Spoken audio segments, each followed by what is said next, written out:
Hello students, मेरा नाम है नीरज।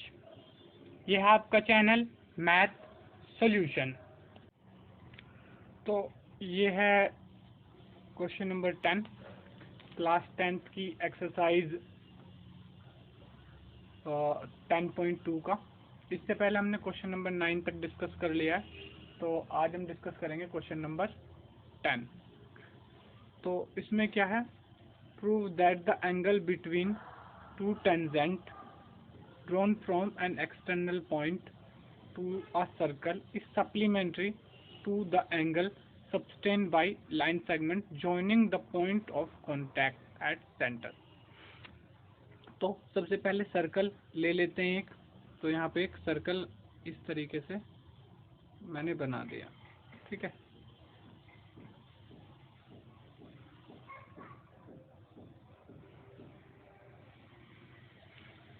ठीक है, अब क्या करना है, एक लाइन खींचनी है मुझे, ठीक है। अब लाइन खींचना है, मतलब लाइन इसमें क्या कह रहा है, प्रूव दैट एंगल। अब यहाँ पे कोई एक्सटर्नल पॉइंट है, रेड ही कर लेता हूँ इसको। ये है एक्सटर्नल पॉइंट कोई P, ठीक है। Prove that angle between two tangent, तो यहाँ से दो टेंजेंट ड्रॉ करो।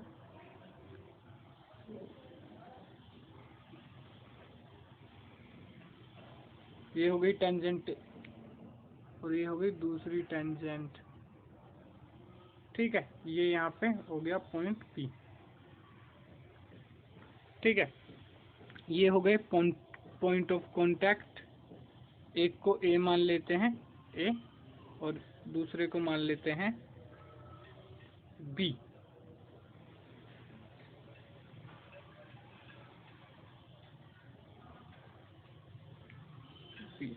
ये हो गए इसके पॉइंट ऑफ कांटेक्ट। तो आगे क्या कह रहे हैं, prove that angle between the two tangent drawn from a external point. तो ये जो एंगल है x drawn from a external point to a circle supplementary to the angle sustained by the line segment joining the point contact to the contact at center। तो सबसे पहले ये इसका centre ले लेते हैं O, ये इसका सेंटर हो गया। तो ये जो कांटेक्ट पॉइंट इसको ज्वाइन करेंगे,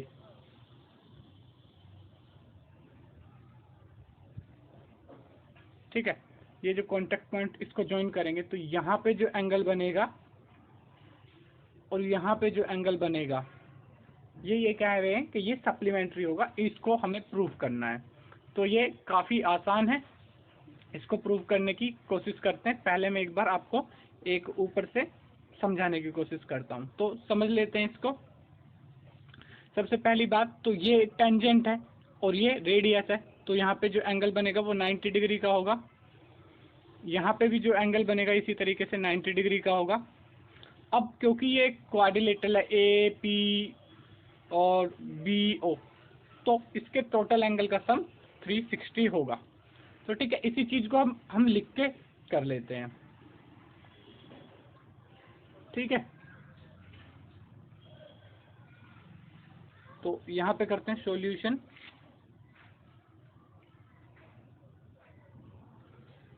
question number 10।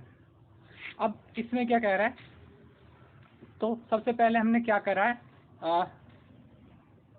Late draw a circle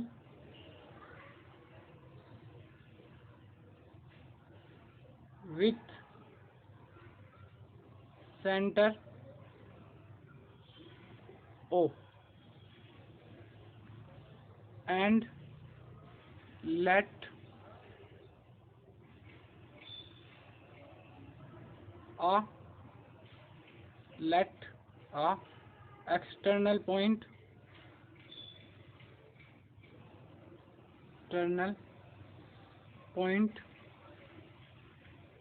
P and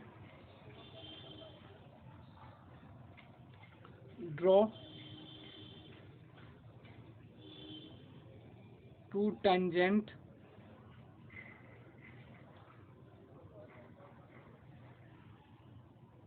AP and BP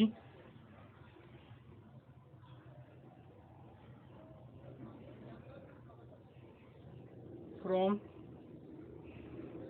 P। ठीक है, ये सब गिवन ही है, तो उसी तरीके से कर रहे हैं।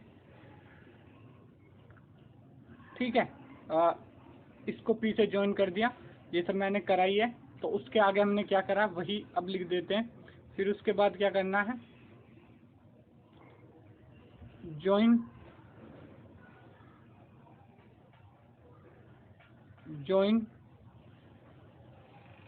AO and BO।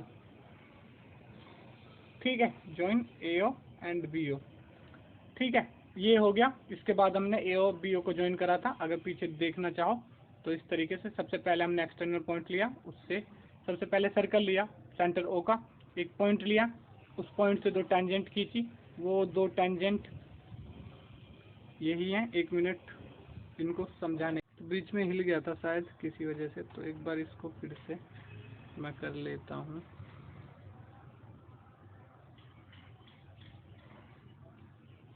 इसको अगर मैं हिलाता हूँ तो इसके साथ ये भी जाएगा। ठीक है, तो इसको रहने देते हैं यहीं पे। तो इसको कर देता हूँ मैं लॉक। इसको कहाँ पे है, लॉक कर दिया। अब ये हिलेगा नहीं, ये भी गड़बड़ है। चलो कोई नहीं,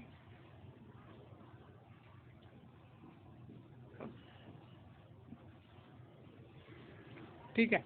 तो ऐसे ही मैं समझाने की कोशिश करता हूँ। इसमें बीच में हिल गया था इसी चक्कर में। तो ये जो मैंने टेंजेंट खींची है, अलग कलर से कर देता हूँ। ये एक टेंजेंट जो है, ये टेंजेंट मैंने खींची पॉइंट P से, यहाँ पे ये रेडियस खींची और इनको ज्वाइन किया। तो ये एंगल और ये एंगल हमारे पास प्रूव करने के लिए है कि ये दोनों सप्लीमेंट्री हैं। ठीक है, ये सब मैंने नीचे लिख दिया है, आपको आई होप समझ में आ गया होगा। उसके बाद हमें क्या करना है, अब बिकॉज नाउ PAOB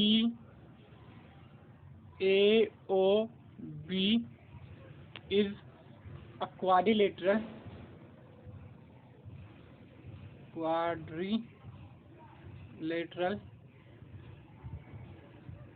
so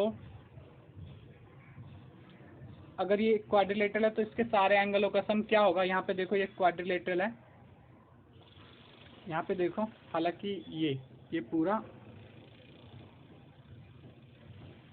ये ग्रीन कलर से, ये 2 साइड, ये 3 साइड, ये 4 साइड, ये पूरा क्वाड्रिलेटरल बन रहा है। ठीक है, तो इसके चारों एंगल का सम क्या होगा, चारों एंगल का सम क्या होगा, 360 डिग्री। ठीक है, तो इसको लिख लेते हैं। So angle APB plus angle PBO plus angle PBO, एक मिनट देखो, एंगल APB ये हो गया, एंगल PBO ये हो गया। अब हो गया BOA करना है। Angle BOA plus last angle जो रह गया OAP इज इक्वल टू, सारों का सम क्या होगा, 360 डिग्री। ठीक है, चाहो तो लिख लो angle sum property of quadrilateral. ठीक है, ये 360 होगा। अब एक और चीज हम यहाँ पे लिखते हैं, and angle OAP and angle PBO। ठीक है, angle PBO is equal to 90 degree and angle OAP is equal to 90 degree also. ये दोनों 90 डिग्री क्यों होंगे, यहाँ पे लिख देता हूँ रेडियस, क्योंकि बी ओ रेडियस है और ए ओ रेडियस है। Radius is always perpendicular to the tangent. ठीक है, always perpendicular to the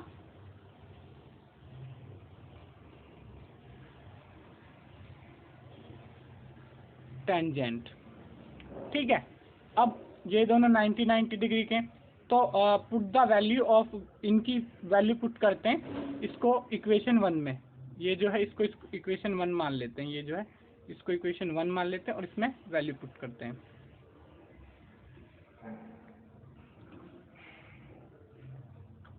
put value angle PBO and angle OAP in equation first. अब इक्वेशन फर्स्ट में इसकी वैल्यू पुट करेंगे तो हमें क्या मिलेगा, देख लो। APB PBO की जगह 90 degree, angle APB plus PBO की जगह 90 डिग्री। अब दूसरा क्या है, BOA और AOP।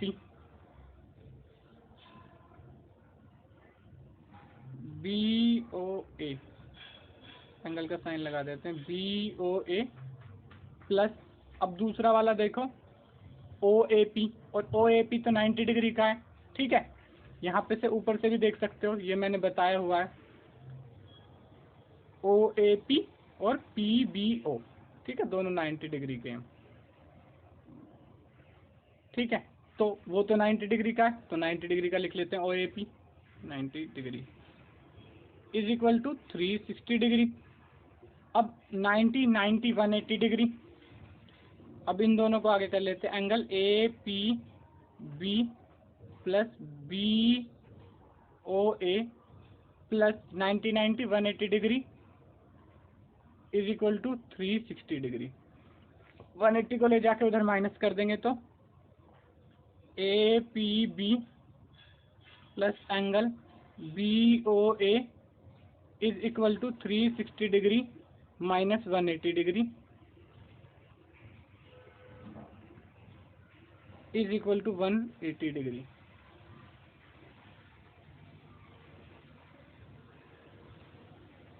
ठीक है, तो लास्ट में हैंस प्रूव लिखना चाहो तो लिख दो, सॉरी हैंस प्रूव। ठीक है, तो इस तरीके से हम इसको प्रूव कर सकते हैं।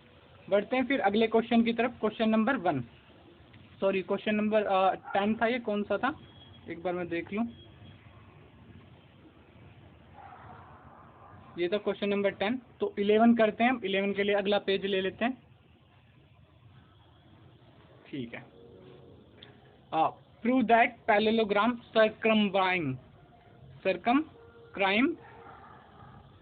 prove that the parallelogram circumscribe a circle is a rhombus। इसका मतलब समझा देता हूं मैं।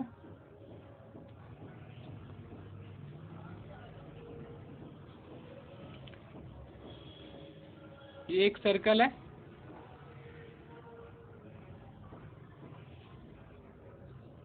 अगर इसको कोई पैरेललोग्राम सर्कमस्क्राइब मतलब इसको कवर करेगा, मतलब चारों साइड इसके एक एक पॉइंट को टच करेंगी। कुछ इस टाइप से मैं बना के दिखाता हूँ।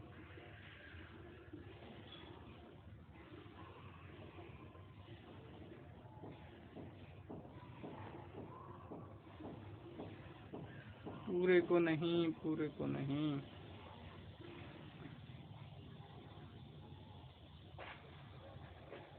एक मिनट एक minute.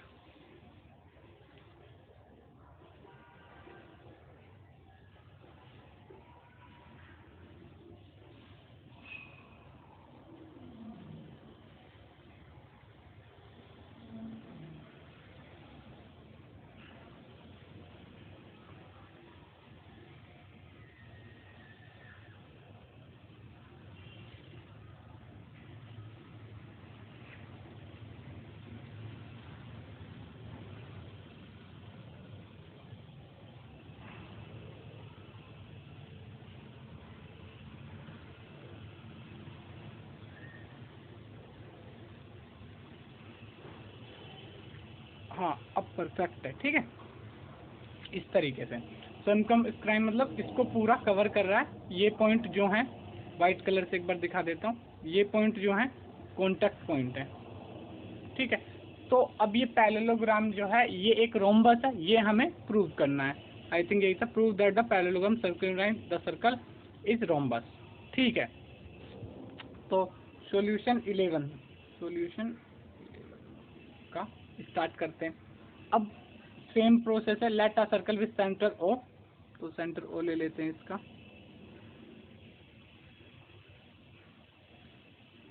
Late a circle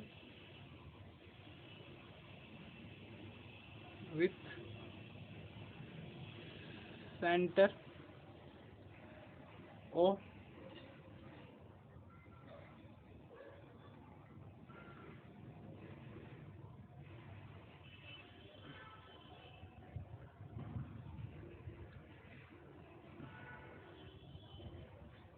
and draw a parallelogram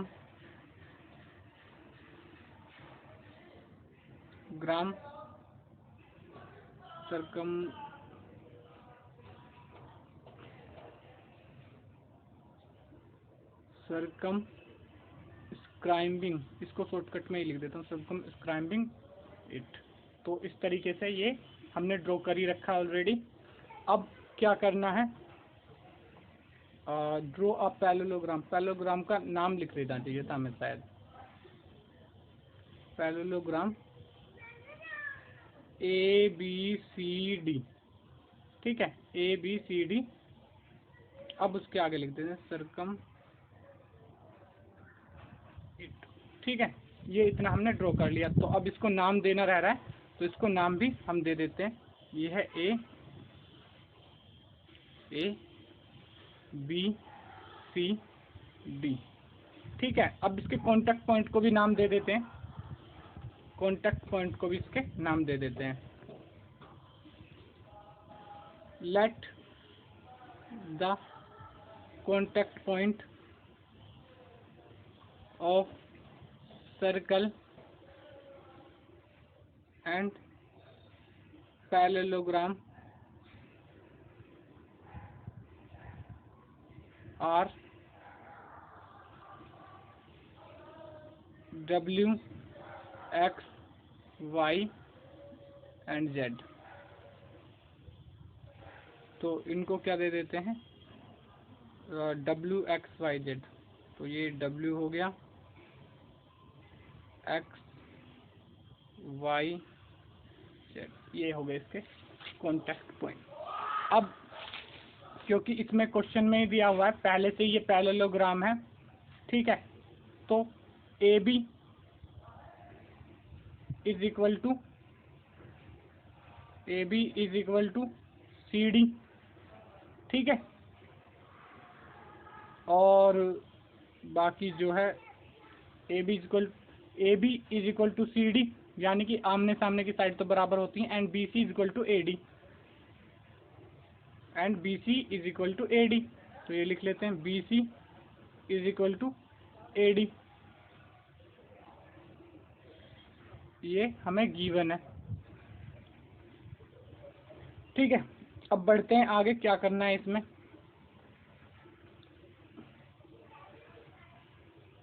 अब हमें इसमें से देख देख के जो साइड इसकी इक्वल है उन साइड्स को हमें लिखना है, ठीक है। तो देखते हैं, अब देखो AW equal to AZ,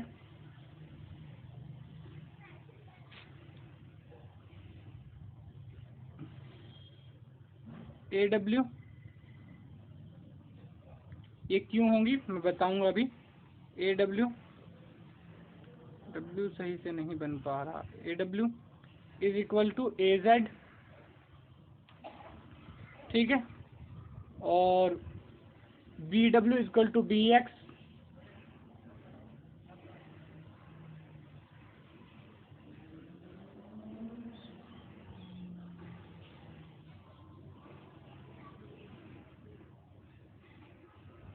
BW is equal to BX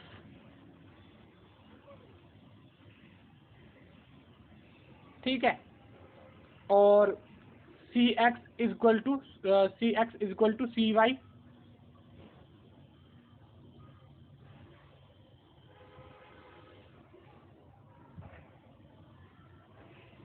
C X is equal to C Y. ये इस साइड इसलिए लिखा हूँ क्योंकि इनको जोड़ना है अभी, ठीक है, क्योंकि मुझे पता है इस साइड इनको इसी को जोड़ के इस साइड आएगी, तो इसलिए। और लास्ट हमारी है D Y is equal to D Z.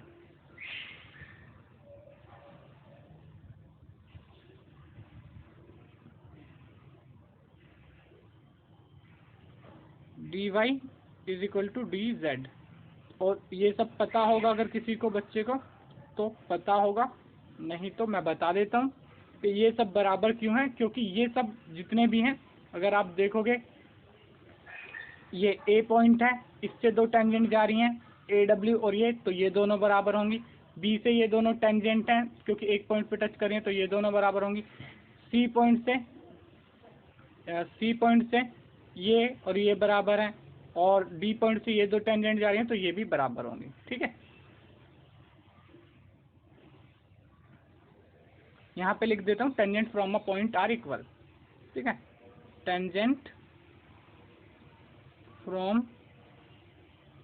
A point are equal, दो ही निकलती हैं वैसे, ठीक है, तो 2 लिखने की इतनी जरूरत है नहीं। एक एक्सटर्नल पॉइंट से दो ही टेंजेंट निकल सकती है, ठीक है। अब क्या करना है, इनको मैं इक्वेशन 1 2 3 4 दे देता हूँ। इसको 1, इसको 2, इसको 3, इसको 4। अब हम क्या करते हैं, इनको जोड़ लेते हैं, ठीक है। अब देखो इनको ऐड कर लेते हैं, तो लिख देता हूँ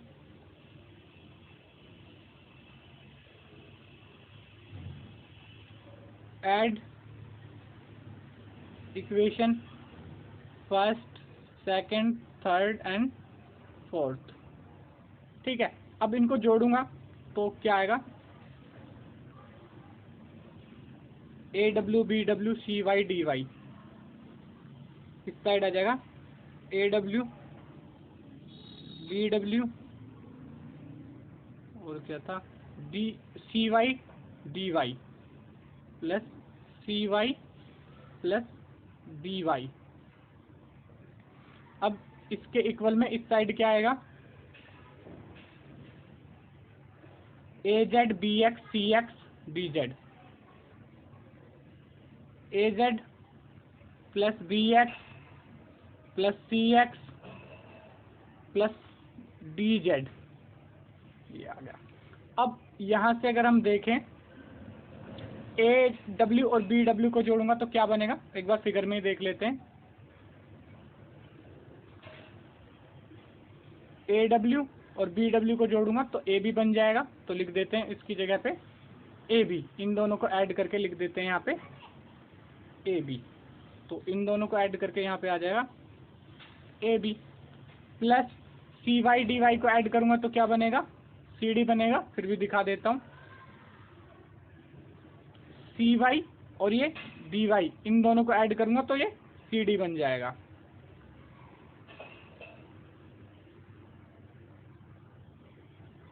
इज इक्वल टू,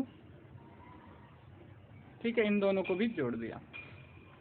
अब यहाँ पे बी एक्स सी एक्स और ए जेड, और शायद इसको जोड़ना पड़ेगा ए जेड और डी जेड को, और बी एक्स और सी एक्स को। पहले बी एक्स और सी एक्स को जोड़ेंगे तो क्या आएगा वो देख लेते हैं। बी एक्स और सी एक्स को जोड़ेंगे तो बी सी आ जाएगा, और ए जेड देख लो, बी एक्स और सी एक्स को जोड़ेंगे तो बी सी आ जाएगा, ए जेड और डी जेड को जोड़ेंगे तो ए डी आ जाएगा। तो इनको भी लिख देते हैं,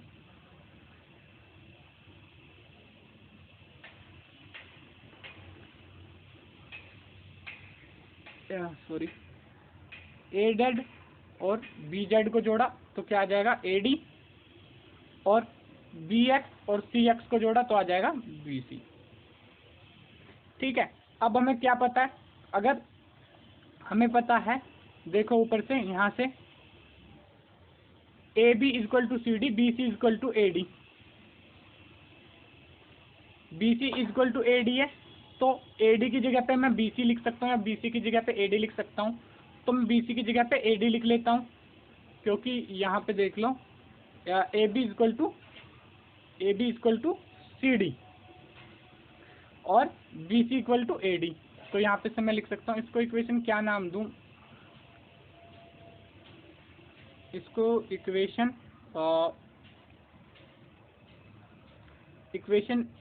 A है, ये इक्वेशन A, ये इक्वेशन B। नंबर देने में पहले ही 1 2 दे चुका हूँ तो इसलिए, वरना इनको पहले 1 2 दे सकते हैं वो आप। ठीक है, AB इक्वल टू CD। तो AB इक्वल टू CD है, तो CD की जगह मैं लिख लेता हूँ AB। एक मिनट में देख लूँ क्या लिखना चाहिए मुझे।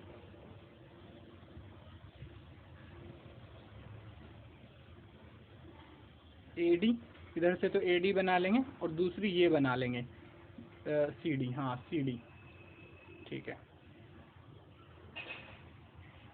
तो अब हमें क्या करना है, AB और CD इक्वल है, तो इसको भी मैं CD लिख देता हूँ और ये तो CD है ही। सेम इधर AD और BC इक्वल है, तो BC की जगह पे भी मैं AD लिख देता हूँ। ठीक है, from equation A and B। ठीक है, अब यहाँ पे क्या है, ये हो गया 2CD is equal to 2AD, 2 से 2 कट जाएगा, तो CD is equal to AD, CD is equal to AD। अब CD is equal to AD आ चुका है। ठीक है, यहाँ पे देखो CD इक्वल टू AD आ चुका है और ये इसके बराबर पहले से ही था। देखो यहाँ पे CD इक्वल टू AD आ चुका है, AD BC के इक्वल पहले से ही था। ठीक है, यानी कि BC CD के इक्वल हो जाएगा, तो BC AB के भी इक्वल हो जाएगा, यानी कि ये चारों आपस में हो जाएंगे बराबर। ठीक है, तो अब इस चीज को हम लिख देते हैं, it implies that AB equal to BC equal to CD is equal to AD। Hence parallelogram ABCD is a rhombus। ठीक है, तो ये हमने प्रूव कर दिया है। तो इस वीडियो को यहीं पे करते हैं ओवर। अगर ये वीडियो आपको अच्छी लगी हो तो वीडियो को लाइक करें, चैनल को सब्सक्राइब करके बेल आइकन को जरूर दबाएं। इसके आगे के जो क्वेश्चन नंबर 12 है वो काफ़ी लेंथी है, तो उसको मैं डिस्कस करूंगा अगले वीडियो में। वीडियो देखने के लिए थैंक यू।